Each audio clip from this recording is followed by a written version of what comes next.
Hi guys, welcome to my channel Shivansh legal. और मैं हूं शिवांश। आज हम बात करेंगे ह्यूमन राइट्स के टॉपिक की। हम जानेंगे कि कैसे ह्यूमन राइट डेवलपमेंट में आया, इसकी डेफिनेशन और इसके जो प्रोविजंस हैं यूएन चार्टर के अंदर। कौन कौन से प्रोविजंस हैं जो ह्यूमन राइट्स के हैं यूएन चार्टर के अंदर। फिर है इसके बाद यूडीएचआर, देन उसके बाद covenants on civil and political rights and covenant on economic, social and cultural rights. फिर हम बात करेंगे एनएचआरसी की। वीडियो हो सकता है थोड़ा लंबा जाए, पर नॉलेज इसमें पूरी रहेगी। ह्यूमन राइट के रिगार्डिंग ए टू जेड सब कुछ इसके अंदर होगा। चलिए शुरुआत करते हैं। इंट्रोडक्शन है। इसके अंदर ह्यूमन एंड राइट को अलग अलग करके डिफाइन किया है। ह्यूमन बेसिकली वो लोग हैं जो ह्यूमन सैपियन प्रजाति से हैं। बायोलॉजिकल जो है यहाँ पे जो बात करी जा रही है वो इन लोगों की बात कर रहे हैं, होमो सैपियंस की। हम ह्यूमन उनको मानेंगे जो है होमो सैपियंस प्रजाति के लोग हैं, मैन, वुमेन, चाइल्ड, पर्सन। हम उन लोगों को यहाँ कंसीडर नहीं कर रहे हैं जो और स्पीसीज भी थी पहले, तो धीरे धीरे डेवलप हुआ है ह्यूमन। तो होमो सैपियंस जो है वो ह्यूमन है। एंड जो राइट वो है जो एंटाइटल हैं, जिसके लिए हम like freedom that are granted to us, like we have dignity, right to live, and right to have a family, right to do work, right to have education, right to have health. ये सारे human rights हैं। ये इसमें कुछ fundamental rights हमारे constitution of India के अंदर भी हैं, पर जो ह्यूमन राइट्स हैं वो यूनिवर्सल हैं। आगे देखते हैं हम इनको। The right you simply have because you are human. जो उन लोगों के ये राइट्स हैं जो लोग इंसान हैं, उनको दिए गए हैं। इस तरह आप बड़े पैमाने पे उम्मीद करते हैं कि एक व्यक्ति के रूप में व्यवहार करना चाहते हैं, जैसे जीने का अधिकार हो गया, मन की बात कहने का अधिकार हो गया, सम्मान, व्यवहार, इक्वल ट्रीट का जो है राइट है। ये सारे जो राइट्स हैं ह्यूमन राइट्स हैं, ये ह्यूमंस के लिए ही बनाए गए हैं। ह्यूमंस को मतलब एक जो ह्यूमन जो है अपने अपने लिए जो इंटाइटल करता है वो राइट्स हैं, ह्यूमन राइट्स। अधिकार देखो, अब ये बहुत सारे हो सकते हैं। अधिकांश कुछ निश्चित समूह पर लागू होते हैं।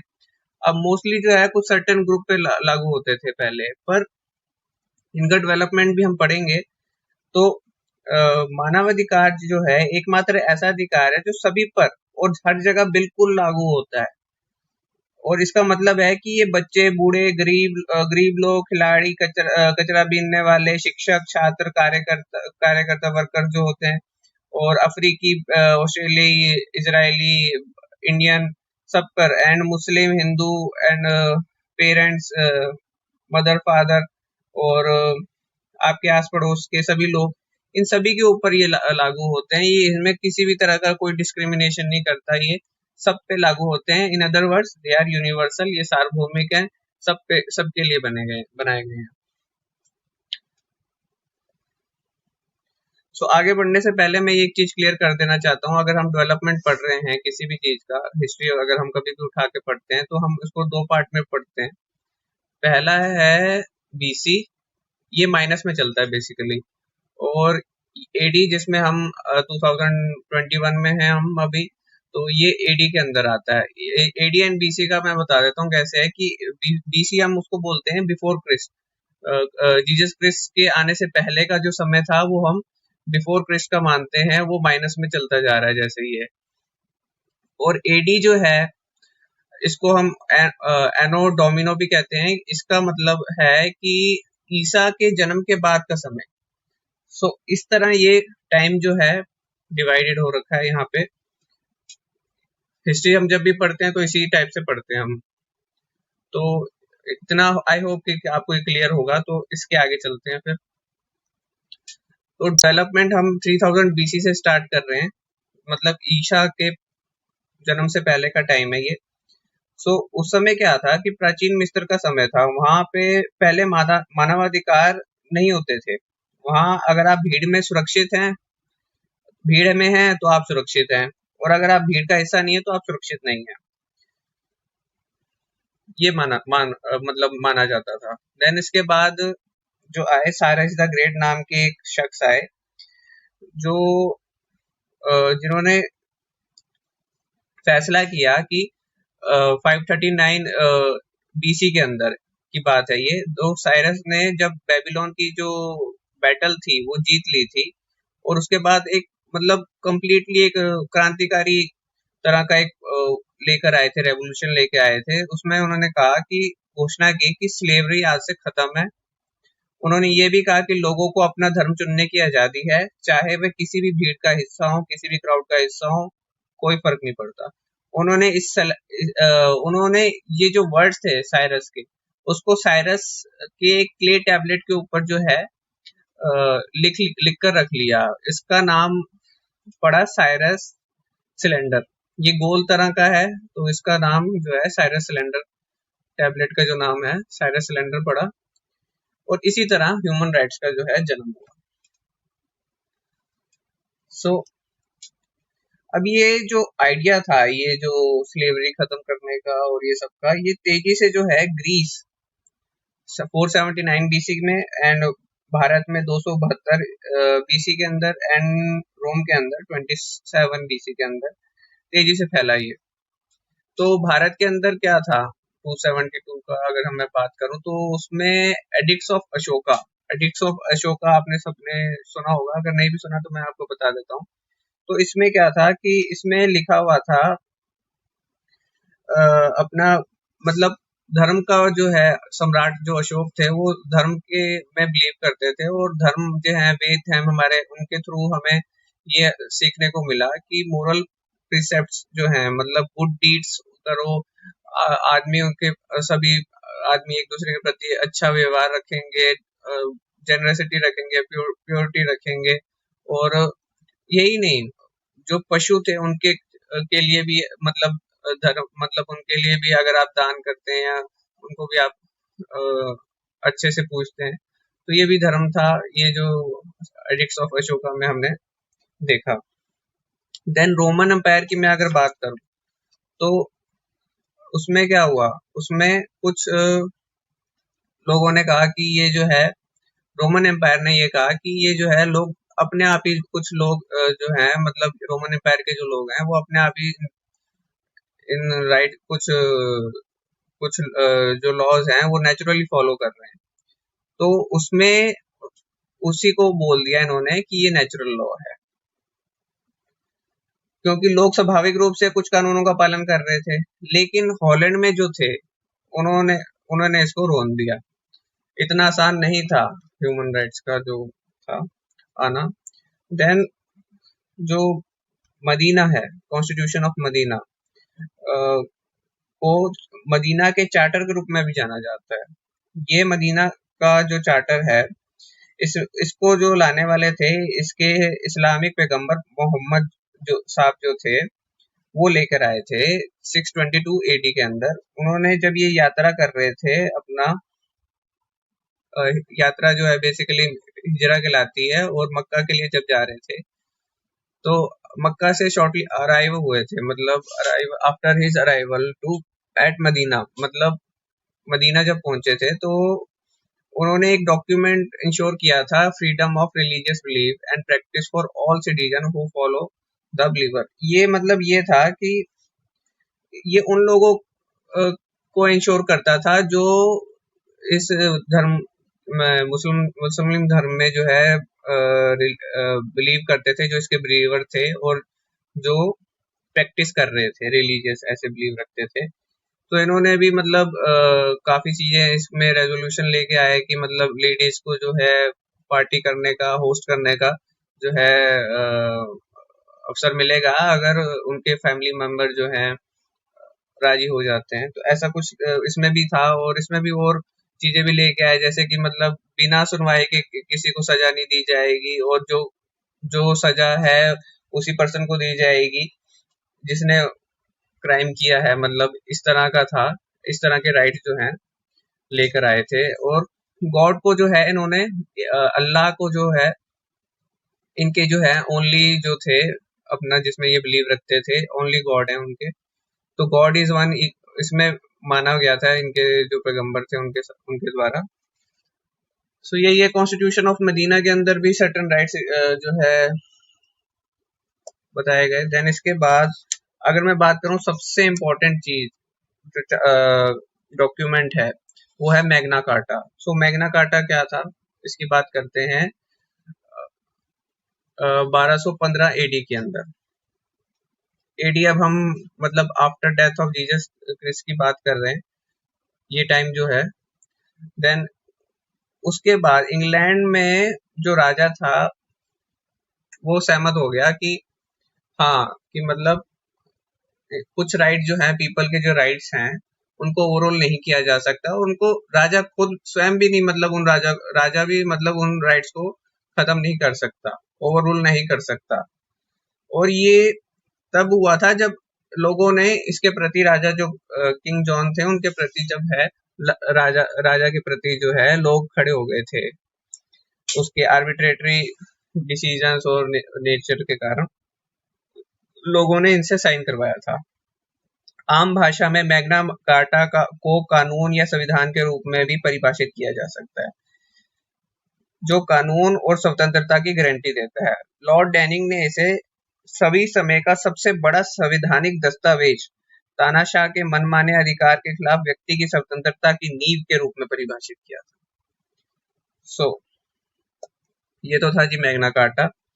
अब इसके बाद जो है 1628 एंड 1689 सो इसमें भी जो है राइट्स जो है रिकॉग्नाइज किए गए थे। तो पहला जो है पिटीशन ऑफ राइट 1628, इसमें क्या है इसमें कुछ राइट्स दिए गए कि मतलब no taxes may be levied without the consent of parliament, parliament की कंसेंट के द्वारा कोई टैक्स इंपोज नहीं किया जाएगा। No subject may be imprison without cause shown. Habeas corpus जो होता है, जो राइट था हैबियस कॉर्पस का आज की डेट में जो है उसको बाद में रीफॉर्मेशन कर लिया गया है, बट उस समय की बात करें 1628 की बात करें तो ये उस समय आ गया था नो सब्जेक्ट में भी इम्प्रिजन विदाउट कॉज शोन, मतलब बिना किसी कॉज के किसी को मतलब सजा नहीं दी जाएगी। और नो सोल्जर में भी क्वार्टर्ड अपॉन द सिटीजनरी, मतलब सोल्जर को जो है डिप्लॉय नहीं किया जाएगा बिना किसी कारण के। And martial law may not be use in the time of peace, जहां मतलब शांति है सब कुछ ठीक है उस समय जो है मार्शल लॉ नहीं लगाया जाएगा, सिर्फ उसी समय लगाया जाएगा युद्ध की परिस्थितियों में, इमरजेंसी की परिस्थितियों में। सो इसके बाद की बात करूं ब्रिटिश बिल ऑफ राइट्स की, तो इसमें भी काफी सारे राइट्स और फ्रीडम मिली हैं। Freedom to elect member of parliament without the king और क्वीन इंटरफेरेंस। एंड देन इसके बाद freedom of speech in parliament, freedom from royal interference with the law, freedom to petition the king, king के खिलाफ भी petition file की जा सकती है। Then freedom to bear arms for self defence, शस्त्र रखने की भी जो है फ्रीडम मिली। Then freedom from cruel and unusual punishment and excessive bail, freedom from taxation by royal prerogative without the agreement of parliament, freedom of fine and freedom from armies being raised during peace time। so ये सारे इसमें भी जो है recognise किए गए इन दोनों bills के द्वारा। तो ये तो मतलब अभी ये पार्टी चल ही रहा है, मतलब अभी धीरे धीरे डेवलप हो रहा है, आप देख रहे हैं। Recognize and they are now safe from those who in power. अब जो मतलब ये ऐसा हो गया था कि जो पहले तो क्या था स्लेवरी का कॉन्सेप्ट हम अभी तक पढ़ चुके हैं और धीरे धीरे हम मूव कर रहे हैं किसकी तरफ, फ्रीडम की तरफ। तो अब लोगों को जो है अपने राइट्स जो है रिकॉग्नाइज करना शुरू कर दिया लोगों ने इस टाइम में। सो 1776 की बात करें, यूनाइटेड स्टेट्स ऑफ अमेरिका ने जो है अपनी इंडिपेंडेंस डिक्लेयर कर दी, कॉन्स्टिट्यूशन बना लिया। उसमें बोला सेपरेशन ऑफ पावर, लेजिस्लेचर अलग हो गई और एग्जीक्यूटिव फेडरलिज्म ले गया है बेसिकली, इन्होंने अपना घोषणा कर दी। और बट देखो इतना सब कुछ आसान नहीं था और इसी दौरान जो है बैटल चल रही थी। तो before the king they appoint that all man are equal, king जो जिसको अपॉइंट किया था इन्होंने वो उसके सामने घोषणा की गई कि ऑल मैन आर इक्वल हैं और इस तरह अमेरिका का जो है जन्म हुआ। अब बात करते हैं फ्रेंच रेवोल्यूशन की। तो इन्होंने भी डॉक्यूमेंट तैयार करा और इन्होंने ये कहा कि रोमन कॉन्सेप्ट जो था उसको चेंज कर दिया। अब इन्होंने रोमन कॉन्सेप्ट क्या था, नेशनल लॉ, उन्होंने बोला था कि हाँ ये तो लॉ है, कुछ ऐसा लॉ है जो नेशनली है, रिकॉग्नाइज किया गया था। तो इन्होंने कहा कि नहीं, उन्होंने कहा अपने स्वयं के अधिकार के प्रति क्रांति के साथ अनुसरण फ्रांसियों ने किया और उनकी सूची और इससे भी लंबी थी जो उन्होंने रिकॉग्नाइज की है यूएस वालों ने। एंड जो इन्होंने ये कहा कि मतलब नेशनल लॉ जो है उनको राइट, नेचुरली जो है राइट्स जो मिलते हैं एक ह्यूमन को, वो रिकॉग्नाइज किए गए इस रेवोल्यूशन के अंदर। तो जो राइट्स जो है वो नेचुरल हैं। तो अब ये जो नेचुरल लॉ वाला कॉन्सेप्ट था वो बन चुका था नेशनल राइट्स। रोमन ने कहा था कि ये नेशनल लॉ है, बट फ्रेंच वालों ने कहा नहीं, अब ये जो है ये राइट्स जो है नेचुरली लोगों को मिल चुके हैं, तो ये नेचुरल राइट्स हैं। अब बात करते हैं 1791 की यूएस बिल ऑफ राइट्स। तो इसमें भी 10 अमेंडमेंट्स की गई कॉन्स्टिट्यूशन के अंदर यूएस के। और मतलब ये अभी इसके अंदर डेवलपमेंट हो ही रही थी कि सन 1800 के अंदर एक जनरल थे नेपोलियन बोनापार्ट, इनका फुल नेम है, तो पूरा नाम इनका ये है नेपोलियन बोनापार्ट। सन 1800 के नाम से एक जनरल जो थे फ्रांस के जनरल थे ये। फ्रांस एक लोकतंत्र के माध्यम से मतलब ये क्या है, इन्होंने लोकतंत्र को तो खत्म कर दिया था। ये ऐसे ऐसे इंसान थे जिन्होंने लोकतंत्र जो डेमोक्रेसी जो है पूरी खत्म कर दी और पूरे वर्ल्ड के राजा बनने जा रहे थे। तो ये ऑलमोस्ट सक्सीड कर गए थे, बट क्या हुआ कि ये जो है हरा दिए गए। किसके द्वारा? यूरोप ने एडजॉइंट फोर्सेस जो किया 1819 के अंदर, और इनको जो है हरा दिया था। ऑलमोस्ट सक्सीड कर गए थे। थोड़ा इनका ब्रीफ दे देता हूँ कि ये कौन थे। सो इतिहास का महान विजेता में से एक था।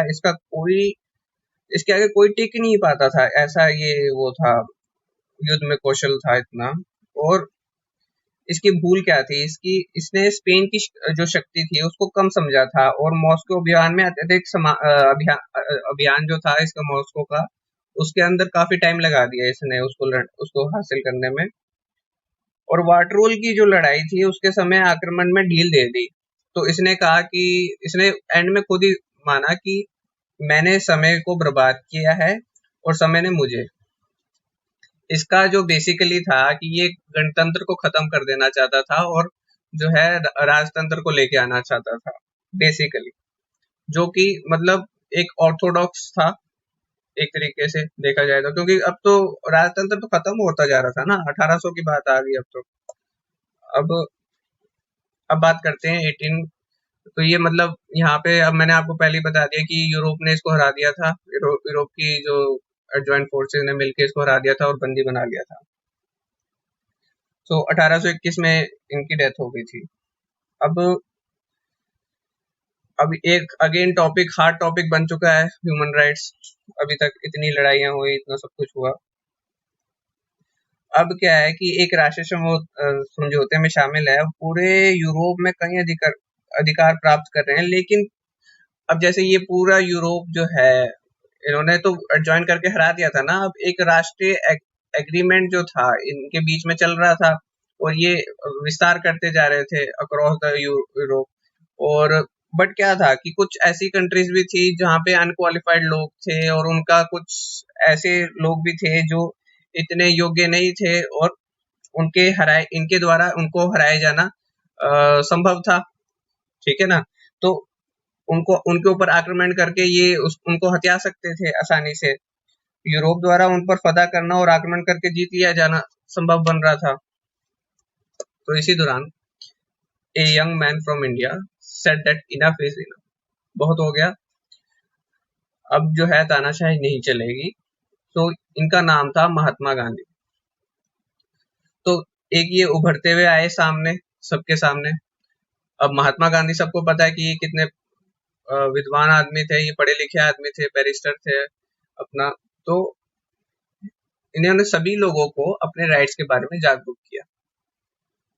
इन्होंने लीड किया, गांधी जी ने जो लीड किया साल्ट मार्च के लिए लोगों को, और इवेंचुअली इन 1931 इन्होंने ये सक्सीड हुए गांधी इरविन पैक्ट साइन करवाने के लिए। बट ये इतना भी आसान नहीं होने वाला था जितना ये दिख रहा था। तो इसी दौरान अब मैं बात कर लेता हूँ एक जो हमारे कर्नल डायर जो थे इनके बारे में। सो अभी हम इससे आगे पहले बढ़े तो इससे पहले इनकी बात कर लेते हैं। तो ये कौन थे? कर्नल डायर जो थे ब्रिटिश सेना का अधिकारी था जिसके अस्थायी ब्रिटिश ब्रिगेडियर बनाया गया था, जो पंजाब के शहर अमृतसर में जलियांवाला बाग का नरसंहार के लिए उत्तरदायी था।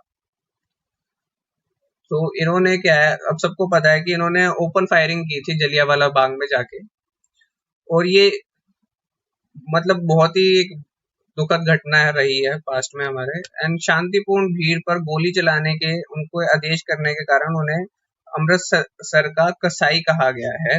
आधिकारिक रिपोर्ट में ये कहा गया है कि इसके परिणाम स्वरूप कम से कम 379 लोग मारे गए थे और 1000 से भी अधिक घायल हो गए थे। डायर को उस समय उनके जो पद था उनके उससे हटा दिया गया था, और लेकिन ये ब्रिटेन में एक प्रसिद्ध नायक बन गया, खासकर ब्रिटिश राज से संबंधित लोगों के दरमियान उनके बीच में। तो ये काफी वो फेमस हो गया। कुछ इतिहासकारों का ये मानना है कि इस दुर्घटना ब्रिटिश राज के अंत तक का निर्णायक कदम था।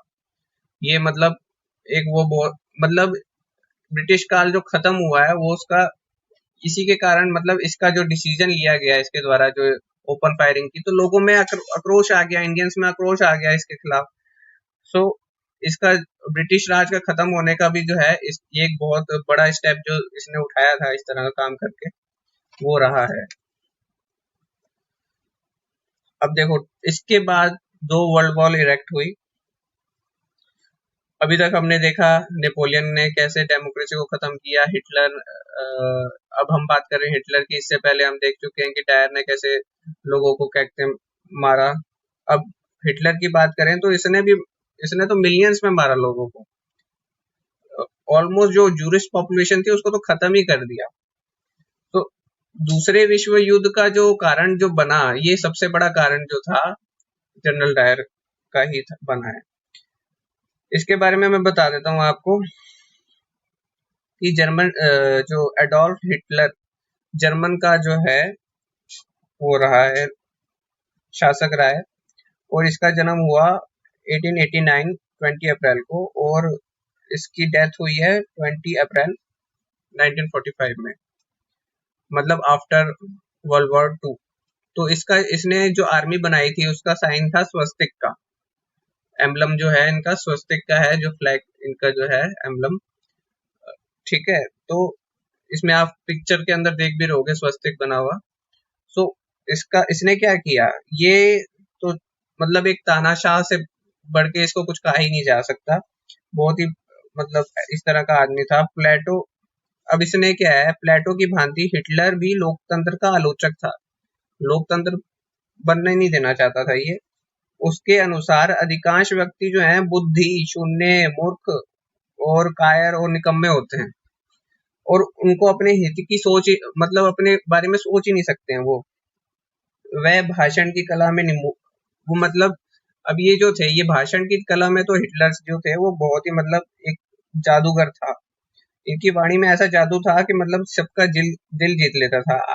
आधुनिक युग में प्रचार का काफी महत्व बढ़ चुका था। अब ये जो हम बात कर रहे हैं 1927 की बात कर रहे हैं, तो उसमें भी ये काफी मतलब प्रचार वगैरह, और इसके थ्रू जो है जो लोगों को अगर आप मतलब सच झूठ भी अगर बोल रहे हो इतना कॉन्फिडेंस से कि वो सच लगे, तो लोग उसी को मान लेते थे और प्रचार करते थे, तो आगे आगे फैल जाता था पूरा एक ह्यूमर की तरह। सो जो मतलब इसमें इतनी शक्ति थी, जो सच को जो है वो झूठ को जो है सच बना दे, और ऐसा लगे कि झूठ भी जो अगर कह रहा है तो वो सच की भांति लगे। अब ये संयोग था कि इसको एक प्रचारक मिल गया जिसका नाम था गोबल्स। उसने क्या किया, उसका यही सिद्धांत था, झूठ को इतना दोहराओ कि वो सच बन जाए। उसने भी यही कांड किया। ये ठीक है कि मतलब युद्धोत्तर जर्मनी में आर्थिक दृष्टि से जो है वो पुंगे हो गया था, मतलब खत्म ही हो गया था जर्मन जो था आर्थिक दृष्टि से। वहाँ भूखमरी इतनी थी, और परंतु हिटलर जो था वो दूरदर्शी राजनीतिक था, और उसने अपने समय की परिस्थिति का लाभ उठाकर राजसत्ता पर अपना आधिपत्य कायम कर लिया। कैसे किया मैं बता देता हूँ आपको। जर्मन की जनता की अभिरुचि थी सैनिक जीवन में, और वह वीर और सैनिक प्रवृत्ति के लोग थे, परंतु वायसराय संधि के द्वारा वहां के सैनिक की संख्या घटा दी गई थी। अब लोगों में बेरोजगारी आ गई, सैनिक जो घट गए, तो हिटलर और उनकी पार्टी के जो लोग थे वो उस इस स्थिति से जो लोगों की थी अच्छे खासे परिचित थे। उन्होंने इस मौके का फायदा उठाया, और इन्होंने कहा, जब उन्होंने स्वयं सेना का संगठन किया तो भारी संख्या में युवक उसमें भर्ती होने लगे। इससे बेकारी की समस्या का भी समाधान हुआ और हिटलर को उत्थान करने का मौका मिला। इसने आर्मी इस तरह बनाई, लोगों को इन्फ्लुएंस में लेके, और गवर्नमेंट जो वायसराय संधि की जो है आलोचना करके। सो काफी सारे जूरिस्ट मारे गए और मल्टीपल डेथ कैंप्स हुए। इस तरह का ये आर्मी था। तो अब इसके बाद हम बात करते हैं अब आफ्टर वर्ल्ड वॉर 2। अब हमारे पास इतने सारे डॉक्यूमेंट्स थे, तो हम किसको ह्यूमन राइट माने भाई? सो इसका आंसर है यूनाइटेड नेशंस ऑर्गेनाइजेशन। सो इन 1945 यूनाइटेड नेशन का स्टैब्लिश हुआ। इनका बेसिक पर्पस था मौलिक मानव अधिकारों में मानव व्यक्तित्व की गरिमा और मूल्यों में विश्वास की पुष्टि करने का जो मेन जो इनका था, फंडामेंटल ह्यूमन राइट्स जो का था, डिग्निटी और ह्यूमन पर्सन की जो वर्थ है उसको स्टैब्लिश करना था, उसमें फेथ स्टैब्लिश करना था। सो संयुक्त राष्ट्र जो चार्टर है उसके थ्रू जो है इसमें क्या हुआ कि साइन करवाए गए 51 कंट्रीज। यहाँ स्टेट लिखा है, इंटरनेशनल लेवल पे हम अगर बात करते हैं तो हम स्टेट ही लिख देते हैं। और मैं बता देता हूँ, यहाँ स्टेट का अगर 51 स्टेट लिखा है तो उसको आप कंट्रीज कंसीडर करिएगा। संयुक्त राष्ट्र चार्टर का मसौदा तैयार किया गया और अनुमोदित किया गया, और सर्वसम्मति से 51 देशों के प्रतिनिधियों द्वारा अपनाया गया। उन्होंने साइन किए, जिन्होंने साइन किए वो सम्मेलन में उन्होंने भाग लिया था सैन फ्रांसिस्को में जो ये हुआ था उसमें। संयुक्त राष्ट्र चार्टर ने मानव अधिकारों के प्रचार और संरक्षण के प्रावधान बनाए। चार्टर का महत्व इस तथ्य में निहित है कि पहला आधिकारिक दस्तावेज है ये, जिसमें पहली बार मानव अधिकारों के उपयोग का पता लगाया गया और जिसने मौलिक स्वतंत्रता के सम्मान को भी मान्यता दी। सो इस तरह जो है यूएन चार्टर जो है एक उभर कर आया, जिसने क्या कहते हैं अपना मानव अधिकारों की, ह्यूमन राइट्स की जो है ट्रेस करने का, और उसको क्या कहते हैं प्रमोट करने का, और लोगों के प्रति जो है कंट्रीज में एक दूसरे के प्रति पीस और अपना हार्मोनाइजेशन जो है डेवलप करने के लिए इसको बनाया गया। अब तथ्य ये है कि जब मानव अधिकार को जो है हमने यूनिवर्सल जो है हस्ताक्षर किए गए थे, बट उनका जो मतलब कह सकते हैं कि इनमें इन्फोर्समेंट जो नहीं था, इसमें इनको जो वैकल्पिक तौर के रूप में रखा गया, एब्सोल्यूट नहीं थे। ये मानव अधिकार जो थे एब्सोल्यूट नहीं थे, और कई और दस्तावेज सम्मेलनों और संधियों और कानूनों के बावजूद भी कागज की तरह ही था, ये से थोड़ा अधिक था बस। So doctor Martin Luther king junior, इनकी बात करें तो इन्होंने अपनी एक स्टेटमेंट में कोटेशन में कहा, injustice anywhere is a threat to justice everywhere. Means जो किसी प्रत्यक्ष रूप से प्रभावित करता है, किसी को प्रत्यक्ष रूप से प्रभावित करता है, डायरेक्टली प्रभावित करता है, वो अप्रत्यक्ष रूप से भी सभी को प्रभावित करता है, इनडायरेक्टली भी वो सबको इफेक्ट करता है। अगर मान लो कि एक आप वो लिख सकते हैं, एग्जाम्पल ले सकते हैं इसका कि एक मछली पूरे तालाब को गंदा करती है। सो इसके ऊपर मैंने एक वीडियो भी बनाया है, इससे प्रीवियस वाला वीडियो है, आप देख सकते हैं इस स्टेटमेंट के ऊपर। देन अब बात करते हैं कन्वेंशन की। देखो आगे बढ़ने से पहले हमें एक चीज ये कन्वेंशन देख लेनी जरूरी है, ये भी हमारे हिस्ट्री में मतलब एक एग्रीमेंट की तरह था। क्यों था मैं आपको बता देता हूँ। इसमें क्या करा गया, जो लड़ाई में जो शहीद हो जाते थे लोग, उनके लिए भी तो हमें ह्यूमन राइट्स को सेव करना था। सो उनके लिए जो कन्वेंशंस की गई वो थी Hague convention and Geneva convention. Hague convention को जो है जिनेवा कन्वेंशन से जो है रिप्लेस कर दिया गया। जिनेवा कन्वेंशन ही मैं आपको बता देता हूँ डायरेक्टली। सो इसमें 4 कन्वेंशन हुई थी। सो इसमें क्या है कि पहली जो है for the amelioration of condition of the wounded at sick in armed forces in the field। जो फील्ड के अंदर जो है अगर कोई आर्मी पर्सन है उसको घायल हो जाता है तो उसके लिए कन्वेंशन बनाएगी। जो सेकंड थी वो बनाएगी अगर समुद्र के अंदर कोई आर्म पर्सन जो है या शिप टूट जाता है और या मतलब डिस्ट्रॉय हो जाता है तो उसके लिए भी कन्वेंशन बनाई गई। देन थर्ड बनाई गई treatment of prisoners of war.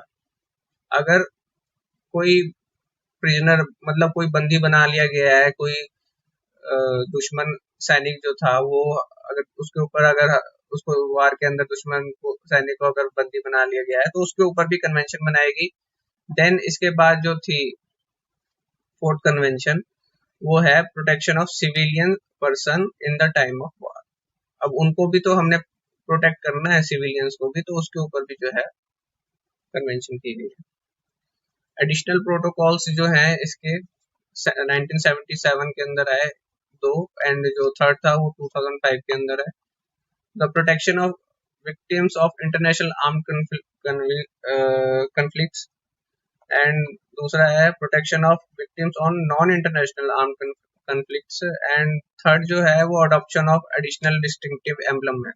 Emblem इसका जो है मतलब आप कह सकते हैं अब जो रेड क्रिस्टल है इस तरह का, ये जो लास्ट में आप देख रहे हैं ये है, और पहले रेड क्रॉस और रेड क्रिसेंट ये दो भी साइन पहले के थे। मतलब एड प्रोवाइड करते थे कि जो लोग घायल हो गए हैं युद्ध के अंदर और फाइट के अंदर, वार के अंदर, तो उनको जो है एड प्रोवाइड करना है। ये 3 प्रोटोकॉल एडिशनल है। अब बात करते हैं यूनाइटेड नेशन ऑर्गेनाइजेशन। थोड़ा बहुत मैं ब्रीफ आपको इसको बता चुका हूँ। अब मैं यहाँ से स्टार्ट कर रहा हूँ आपका सेकेंड वर्ल्ड वॉर के बाद का। सो यूनाइटेड नेशन जो है उसने चेंज लेके आए, प्रिवेंट किया कि फ्यूचर में इस तरह की वॉर ना हो सके, थर्ड वर्ल्ड वॉर ना हो। तो इसलिए सेकेंड वर्ल्ड वॉर के बाद यूनाइटेड नेशन ऑर्गेनाइजेशन की डेवलप हुई।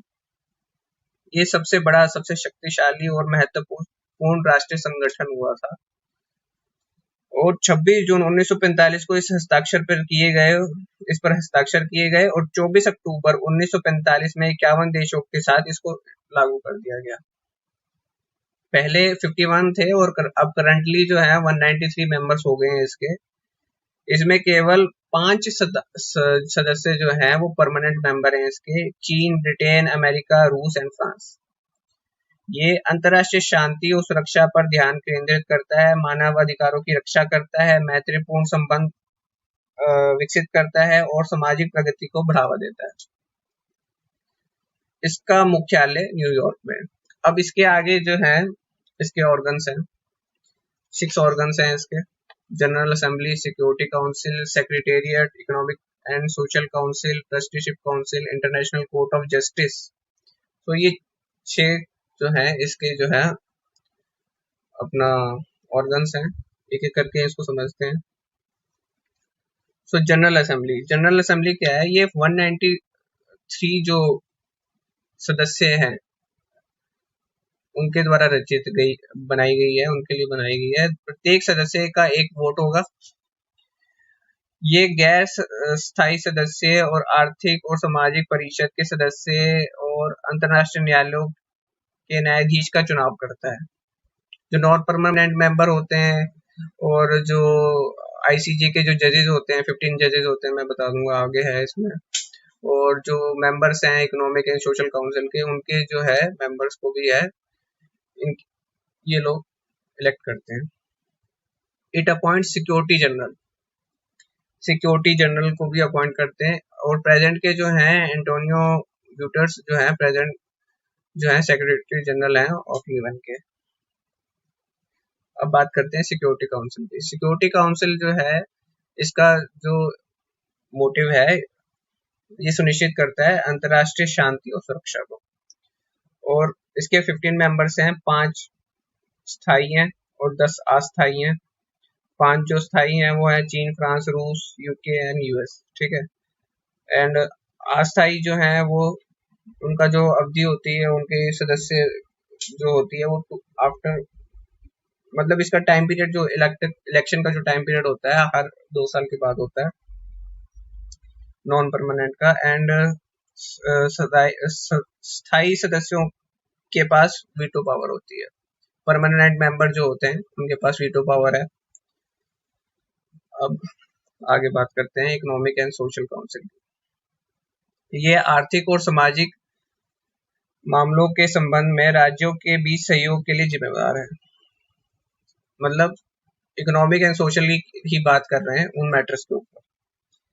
एंड ये राष्ट्रीय आर्थिक और सामाजिक मुद्दों पर चर्चा करने और सदस्य राज्यों मतलब स्टेट्स तो क्या मतलब वो कह सकते हो आप उसको, सदस्य कंट्रीज जो होती हैं देश हैं, और संयुक्त राष्ट्र प्रणाली के लिए नीतिगत सिफारिशें तैयार करने के लिए मतलब प्रमोट करने के लिए केंद्रीय मंच के रूप में कार्य करता है। इसमें 3 साल की अवधि के लिए इलेक्ट किया जाता है। जनरल असेंबली जो है 54 member, it has 54 members elected by the General Assembly for a period of 3 years। 3 साल की अवधि के लिए जनरल असेंबली द्वारा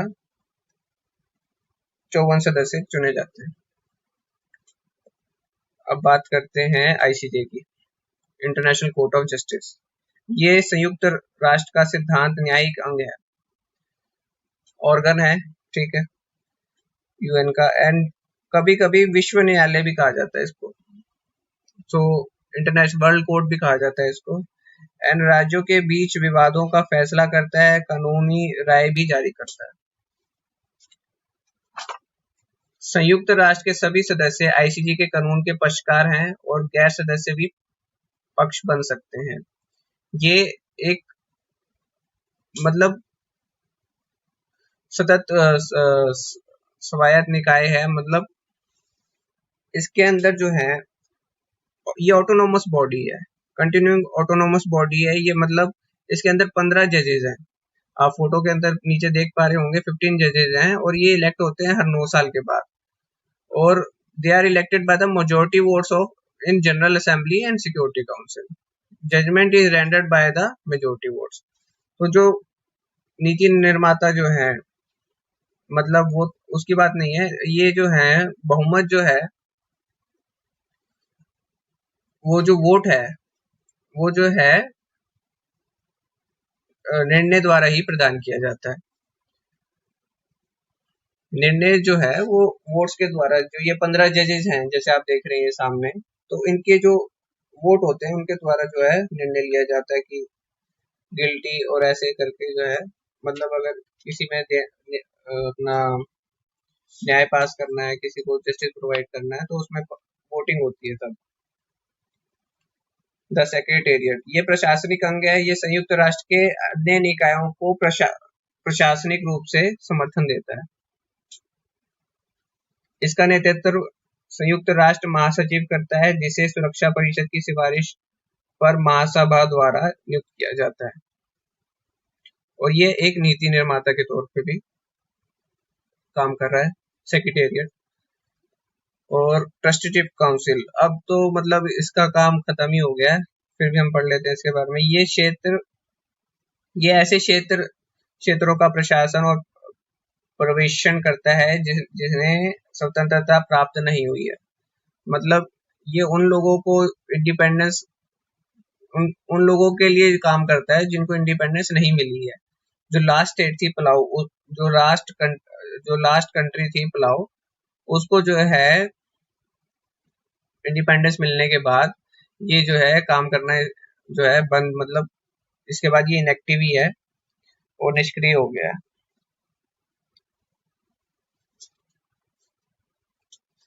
वीडियो थोड़ा लंबा हो रहा है तो मैं इस वीडियो को यहीं पे एंड कर रहा हूँ और आगे का वीडियो नेक्स्ट पार्ट में हम कवर करेंगे। थैंक यू गाइस, आगे के लिए बने रहिएगा। धन्यवाद।